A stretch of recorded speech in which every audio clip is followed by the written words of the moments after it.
사회초년생이라 저축은 해야 할 것 같은데 어떤 적금을 해야 할지 고민되시죠? 근데 이 적금 하나로 월 50만원씩 넣었을 때 누군가는 3년 뒤에 2천만원 넘게 가져가고 누군가는 2천만원 이하로 끝납니다. 똑같이 가입했는데 결과가 완전히 달라집니다. 왜 이런 차이가 나는지 아세요? 오늘 말씀드릴 적금은 단순히 금리가 높은 적금이 아니라 정부가 돈을 얹혀주는 구조입니다. 하지만 조건을 모르면 혜택을 거의 못 받습니다. 그래서 오늘 영상에서는 딱 3가지만 알려드릴게요. 첫 번째, 이 적금으로 실제 얼마까지 받을 수 있는지. 두 번째, 내가 이 혜택 대상인지. 세 번째, 그래서 지금 당장 해야 할 선택이 어떤 것인지. 이렇게 이 영상 하나로 정확하게 정리해드리겠습니다. 요즘 주식, 코인, 부동산 얘기가 넘쳐납니다. 근데 현실은요, 사회초년생이 처음부터 투자로 돈 벌 확률이 생각보다 높지 않습니다. 그래서 이 시기에는 잃지 않고 돈을 모으는 연습이 훨씬 중요합니다. 왜냐하면 대부분 보면 월급 받아도 돈이 안 모이기 때문입니다. 월세 빠져나가죠, 친구들하고 만나서 놀죠, 그리고 생각보다 많이 나오는 카드값 등으로 계속 돈이 빠져나갑니다. 근데 적금은 다릅니다. 강제로 돈이 쌓이는 구조를 만들어줍니다. 그래서 단순하게 이자 금액이 얼마나 많냐 적냐가 아니라 돈 모으는 시스템, 이걸 만들어주는 상품이 바로 청년미래적금입니다. 그렇다면 청년미래적금 구조를 간단하게 보겠습니다. 매달 최대 50만원, 기간은 3년 납입하셔야 합니다. 여기까지는 그냥 적금인데, 하지만 여기서부터 완전히 다른 내용이 있습니다. 내가 넣은 돈에 정부가 돈을 더 얹어줍니다. 게다가 이자 소득세, 전액을 비과세 처리해주고 추가로 정부가 얹어주는 정부지원금에도 이자가 붙습니다. 정리하자면 내 돈, 정부 돈, 이자, 그리고 세금 면제, 이 4개가 동시에 붙습니다. 근데 여기서 중요한 게 하나 있습니다. 이거 많이들 오해하시는데요. 현재까지 청년미래적금의 최종금리 수익률은 연 16.9% 확정이 아닙니다. 은행금리가 미확정 상태입니다. 그래서 지금은 최종금리가 확정된 게 아니라 어떤 식으로 적금 수령액이 정해지는지 구조만 공개된 상태입니다. 그렇다면 구체적인 숫자를 보겠습니다. 매달 50만원씩 3년을 납입하면 1,800만원, 여기에 일반형은 6% 지원, 우대형은 12% 지원, 이렇게 최대 월 6만원을 정부가 추가로 넣어줍니다. 3년이면 정부 지원금만 최대 216만원, 여기에 이자 플러스 비과세까지 붙으면 약 2천만원 초중반에서 2,200만원 정도로 예상됩니다. 여기서 한 번 더 현실적으로 보겠습니다. 작년에 나온 청년도약계좌 기준으로 보면 금리가 5%에서 6% 수준으로 적용하면 최종 수령액은 약 2,200만원으로 예상해 볼 수 있습니다. 여기서 한번 생각해 보세요. 일반 적금은 이자만 받습니다. 근데 이건 정부 돈이 같이 들어옵니다. 그리고 이자 소득세 또한 전부 비과세 처리됩니다. 그래서 일반 적금하고는 완전히 결과 자체가 달라집니다. 대략적으로 최소 200만원 정도는 차이가 날 거라 생각합니다. 그럼 또 궁금하실 겁니다. 제가 이 적금 가입을 할 수 있는 대상인지 아닌지. 그래서 지금부터 가입 조건 바로 정리합니다. 나이는 만 19세에서 34세, 그리고 군복무는 최대 6년을 인정해줍니다. 만약 군대를 2년 다녀왔으면 36세까지 가입이 가능하단 말입니다. 소득 조건은 총 급여는 7,500만원 이하, 중위소득 200% 이하입니다. 그리고 세부사항은 여기서 갈립니다. 일반형인 경우 연소득 6천만원 이하는 정부지원금이 6% 지원이 되고, 우대형인 경우 연소득이 3,600만원 이하, 그리고 중소기업에 재직하고 있으면 정부지원금은 12% 지원이 됩니다. 그리고 가장 중요한 구간인데요. 연소득 6천만원에서 7,500만원 구간은 정부지원금은 없고 이자 소득세에 대한 비과세만 적용이 됩니다. 소득별로 혜택이 굉장히 다르다는 걸 꼭 숙지하시기 바랍니다. 이 세부 사항을 모르고 가입하면 자기만 손해입니다. 그리고 많이들 궁금해하십니다. 작년에 출시되었던 도약계좌를 유지하는 게 좋을지, 이번에 출시된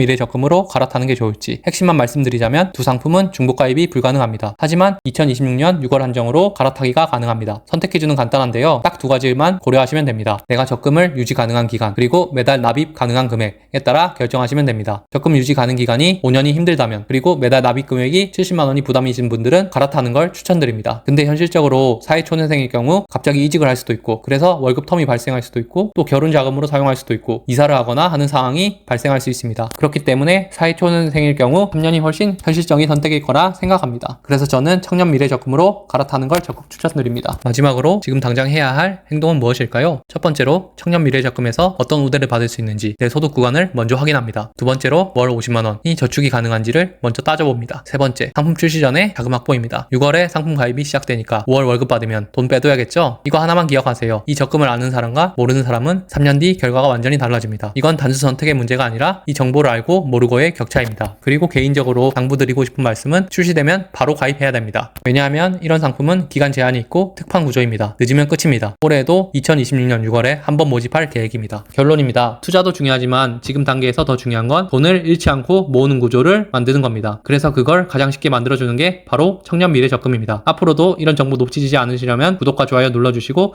누구보다 가장 빠르고 정확하게 핵심만 정리해서 전달드리겠습니다. 감사합니다.